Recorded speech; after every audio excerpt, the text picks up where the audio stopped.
नमस्कार, मैं प्रद्युमन जोशीला।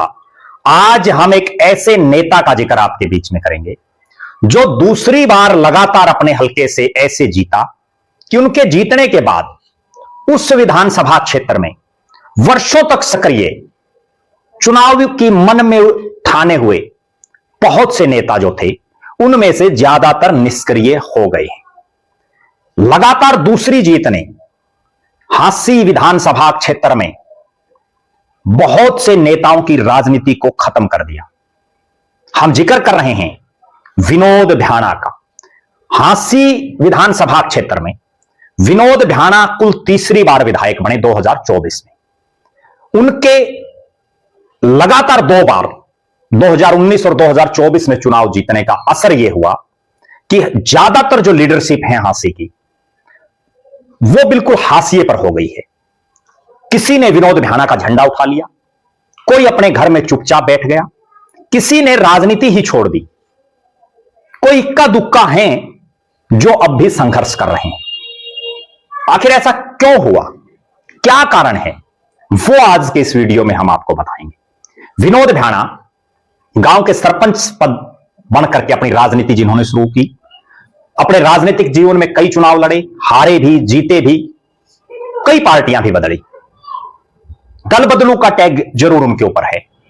कांग्रेस में वो रहे, हजका में आ गए, कभी निर्दलीय, फिर बीजेपी में, बीच में भी कांग्रेस में घर वापसी उन्होंने कर ली थी। लेकिन 2024 के विधानसभा चुनाव से पहले चाहे बीजेपी हो, चाहे कांग्रेस हो, चाहे जेजेपी हो, इनेलो हो, आम आदमी पार्टी हो, बहुत से राजनीतिक व्यक्ति टिकट की इच्छा में थे, बहुत से चुनाव लड़ना चाह रहे थे, बहुत से चाह रहे थे कि हांसी की जनता की सेवा करें, और उसके लिए उन्होंने खूब खर्चा भी लगाया। होर्डिंग, पोस्टर्स, एडवर्टाइजमेंट, लोगों के सुख दुख में आना जाना, हर गतिविधि में सक्रिय भूमिका निभाई।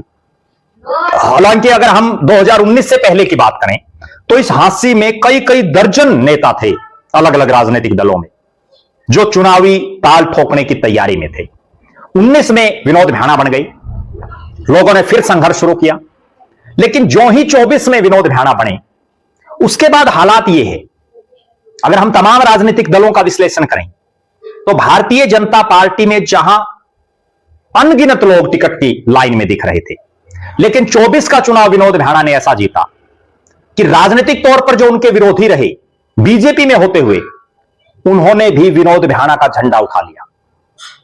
कुछ एक लोग घरों में बैठ के निष्क्रिय होकर के, और आज हांसी में भारतीय जनता पार्टी की यह हालात है कि विनोद भ्याणा के अलावा कोई एक सिंगल नेता भी टिकट की लाइन में अपने आप को जो प्रेजेंटेशन उसको देनी चाहिए, जो लोगों के बीच में रहना चाहिए, वैसा कुछ नहीं दिख रहा है। कुछ एक नेता हैं जो केवल पार्टी कार्यक्रमों में सक्रिय रहते हैं या पार्टी के नेताओं की हाजिरी मार लेते हैं। बीजेपी में प्रत्याशियों का भारी भावी जो दावेदार है उनका भारी टोटा दिख रहा है। केवल विनोद भ्याणा इकलौते शख्स नजर आ रहे हैं हांसी में भारतीय जनता पार्टी में जो अगले चुनाव के लिए भी संभावित दावेदार दिख रहे हैं। जहां तक बात है कांग्रेस पार्टी की, कांग्रेस पार्टी में जिसमें कई दर्जन दावेदार जिन्होंने टिकट के लिए दावा पेश किया, 20-20 हजार रुपए भरे पार्टी कार्यालय में, खूब खर्चा लगाया। भूपेंद्र सिंह हुड्डा, दीपेंद्र सिंह हुड्डा, कुमारी शैलजा, रणदीप सिंह सुरजेवाला, तमाम कांग्रेसी जो है अलग अलग नेता के झंडे उठाए रहे। आज हालात यह है कि ज्यादातर निष्क्रिय हो गए हैं, कुछ एक अपने अपने नेता की हाजिरी मारने तक सीमित हैं, कोई इक्का दुक्का ब्याह शादियों में दुख सुख में जा आते हैं। अगर कोई इस इलाके में सक्रिय है तो उनमें एक नाम तेलूराम जांगड़ा का है, वो जरूर मेहनत कर रहे हैं, लेकिन ज्यादातर नेता कांग्रेस के निष्क्रिय दिख रहे हैं। अगले चुनाव में पार्टी किसे टिकट दे, यह भी बहुत बड़ा सवाल है। क्यों?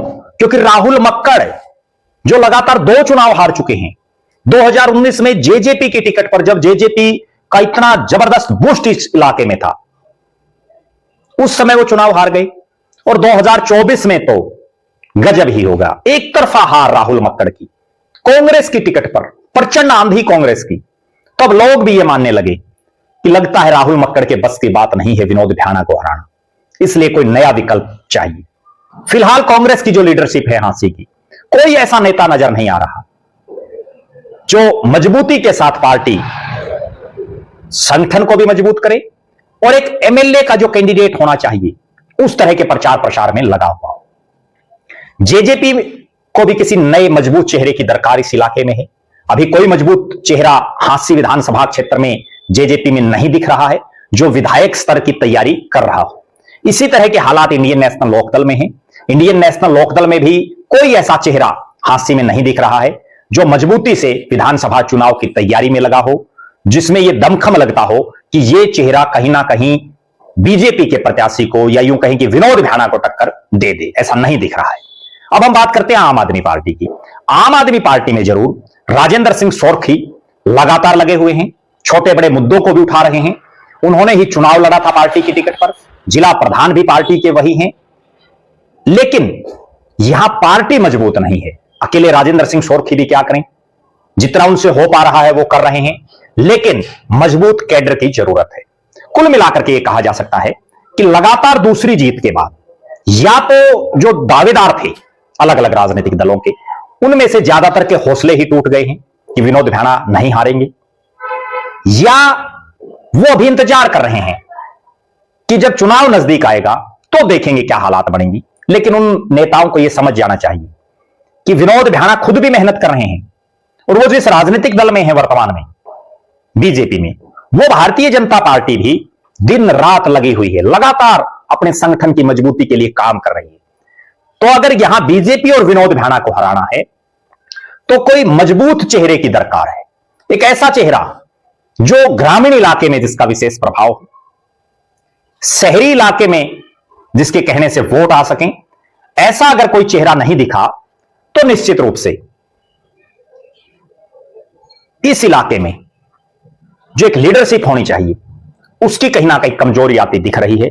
यह हांसी का वो इलाका है जिसमें कई मंत्री रहे, कई दिग्गज नेता हांसी की धरती ने पैदा किए, लेकिन फिलहाल वास्तव में यहां नेताओं का टोटा दिख रहा है जो विधायक या मेटेरियल हो, जो विधायक के संभावित दावेदार दिखाई दे रहे हों। आप दर्शक क्या मानते हैं, आपकी नजर में कौन है वो चेहरा जो बीजेपी या विनोद भ्याणा को टक्कर दे सकता है? और आप दर्शक ये भी कमेंट करें, क्या बीजेपी में भी कोई ऐसा चेहरा है जो विनोद भ्याणा को टिकट के मुकाबले में कंपटीशन दे सके? दूसरे राजनीतिक दलों में कौन वो चेहरा है जो चुनाव लड़ने की रेस में आपको दिख रहा है मजबूती से? अपनी बेबाक राय जरूर रखें। बहुत बहुत धन्यवाद। आपका अपना प्रद्युमन जोशीला।